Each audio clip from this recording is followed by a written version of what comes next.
In this video, I'm going to show you how to place the rear brake calipers on this Ford F-350. We're dealing with the single rear wheel rear end. Let's get started.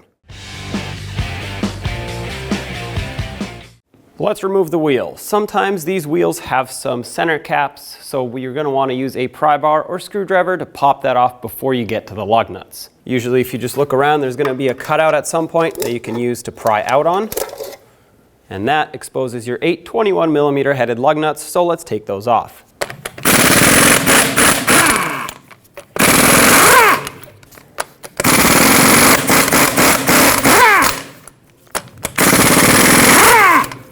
With those off, remove the wheel and set it aside. Use a 17mm socket to remove the 2 bolts holding the caliper onto the slider pins and therefore the bracket. There's one. Leave it in a few threads so I can hold it while we remove this one. At this point, you may need a pry bar to get this caliper off since it is quite stuck on here sometimes.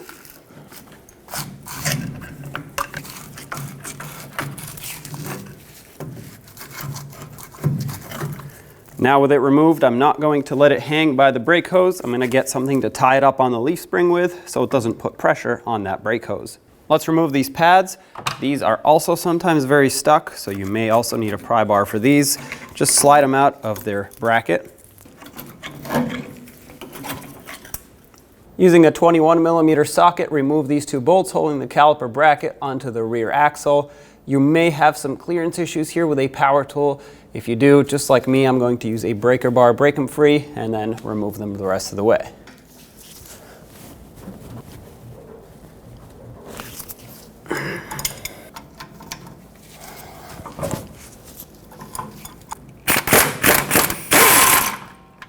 Leave this on a few threads so I can hold it while you remove the lower.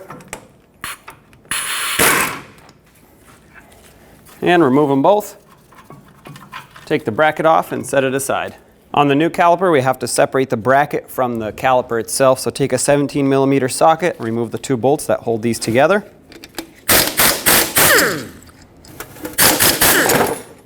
Move this aside, and we'll be working on the caliper bracket now.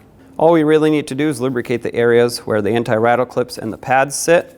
And you don't want a thick layer here, you just want a thin layer of grease, either brake grease or silicone paste that is rated for high temperatures, so that it doesn't squish out when you put the pads and get on the rotor, which would ride in the center here. You just want enough to prevent rust from building up. I'm going to flip this over and do the same to the other side. Once again, just a thin layer. And now we're going to take the slider pins out one at a time and make sure that they have enough lubrication in here. A lot of times these boots are a very snug fit. So it would be helpful to have a pocket screwdriver to help you undo them. Just be very careful not to pierce through them. Just get them off of that lip that they seal on. There's your slider pin. Take some grease and put it right inside that boot.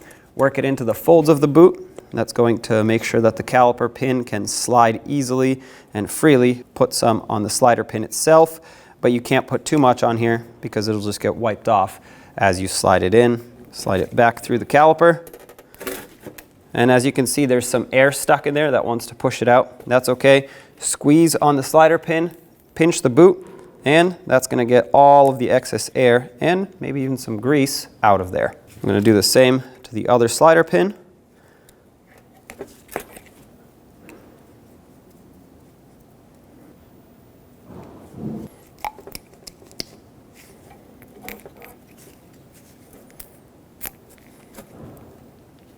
Give these a few twists to make sure everything is good, and let's get this installed. Put your caliper bracket over the axle and have at least one of the bolts ready to start it in. Snug these up. 203 foot-pounds is the torque for both of these bolts.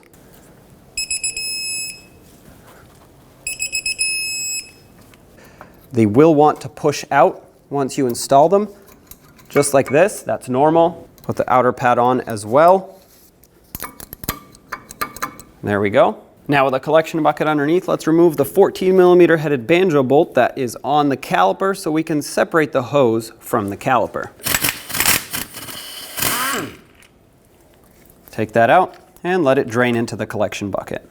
Separate the hose from the caliper. Inspect the hose, making sure that on either side, no copper washers stayed on. Mine looks good, so I'm good to go. Let's get the new washers. Take the banjo bolt with one new copper washer and slide it on. Put the other washer on the other side and sandwich the hose in between the two. Grab your new caliper, get the hose with the banjo bolt installed and thread it on. Once you're sure everything is seated, snug it up. Now take your brake caliper, slide it over the pads and the slider pins. Have your two bolts ready to start them on so you can secure the caliper. And with these on, let's snug them up. We'll torque these to 26 foot-pounds. Torque this banjo bolt to 26 foot-pounds. What you're looking to do is squish those two copper washers to create a nice tight seal. Let's clean this off so there isn't brake fluid dripping all over our caliper.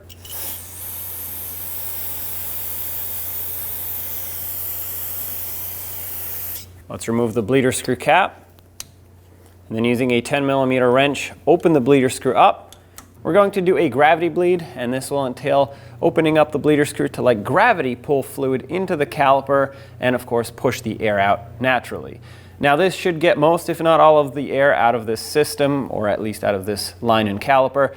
But if you think you still need to bleed, do a full manual brake bleed, which you'll see how to do at the end of the video, and that should definitely take care of the air.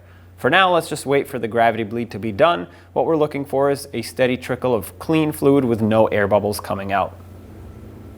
We have a clean, steady trickle of brake fluid with no air bubbles, so I'm going to close this off. Snug it, clean this off with the brake parts cleaner. And once it has dried up, make sure you cap this off with your bleeder screw cover so that it doesn't get clogged up with debris. Let's get the wheel back on. Start on all 8 lug nuts. We'll bottom them out in a cross pattern, and also in a cross pattern, torque them to 165 foot-pounds.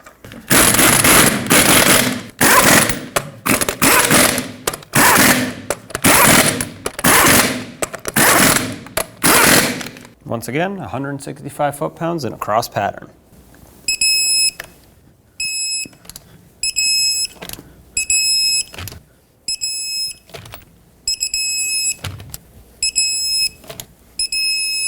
Double check them if you want.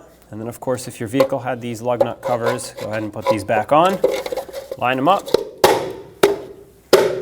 Tap them on. And there you have it. Don't forget to top off the master cylinder, pump up the brake pedal, and take it for a road test. On the driver's side of your engine bay, you'll find your brake master cylinder. Looking closer, I'm going to use a rag and just wipe off all the debris that's around here since it has some sand and buildup. I don't want any of it getting into the master cylinder, contaminating my fluid.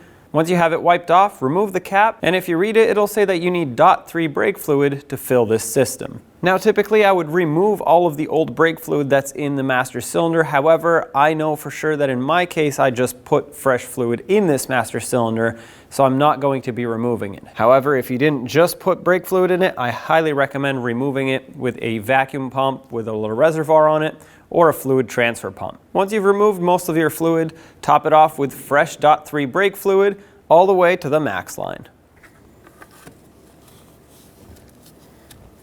We are now ready to start the bleeding process. The sequence on this truck is going to be starting at the right rear wheel, that's the passenger side rear. Then you move over to the left rear, driver's side rear that is.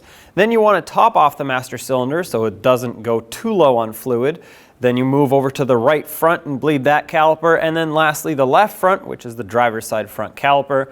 After that you top it off again, and if you feel that you need to bleed more, repeat the same procedure in the same sequence until you're satisfied with the feel of the brake pedal, not forgetting to top it off every other caliper. We are now at the right rear caliper, and we're going to put a 3/8 wrench on the bleeder screw. Have a collection bucket underneath ready to catch the fluid. I actually have this hose attached to a little bottle that's going to do that for me. And of course an assistant in the vehicle ready to pump up that brake pedal so we can actually create pressure and bleed the system. I'm going to set this up, and you can go ahead and pump.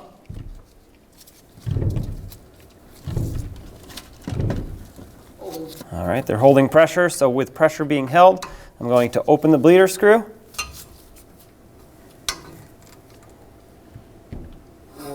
Okay, pedal hit the floor, so I'm going to close it off. Go ahead and pump again.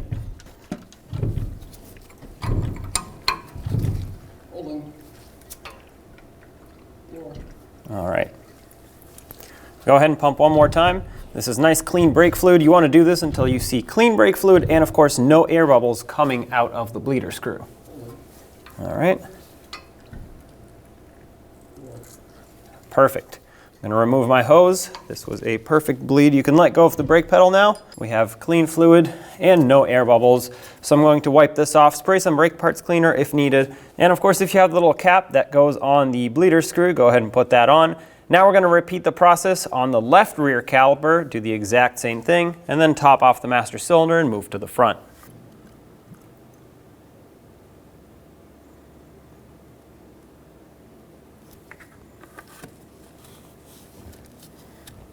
We are now at the right front caliper. Master cylinder is topped off again, ready to go. I'm going to take the little cap off the bleeder screw, get my hose attachment and my 3/8 wrench ready, and you can go ahead and pump up the brakes now. Holding. All right, holding pressure. So open this up. Floor. Okay, hit the floor, close it. All right, go ahead and pump again.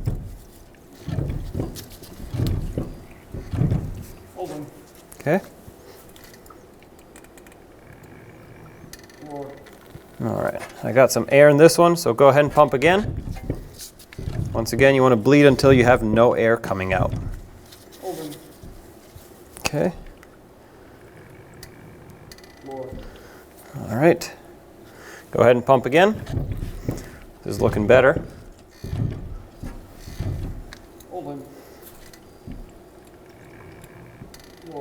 Perfect. You can let go of the brake pedal now. No air in this one. The air that was visible in the hose was actually just from a bad seal right around the end of it. So I'm going to clean all this off. Use some brake parts cleaner if needed to rinse off the brake fluid. Once it has all dried up, cap off the bleeder screw and repeat the process on the left front caliper. Now that we're done bleeding, let's top off the master cylinder one last time to make sure it's full.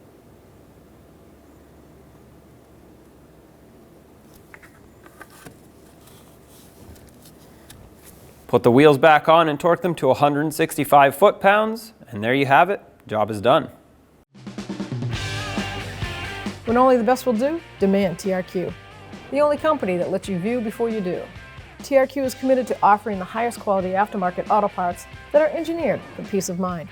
Thanks for using and viewing with TRQ.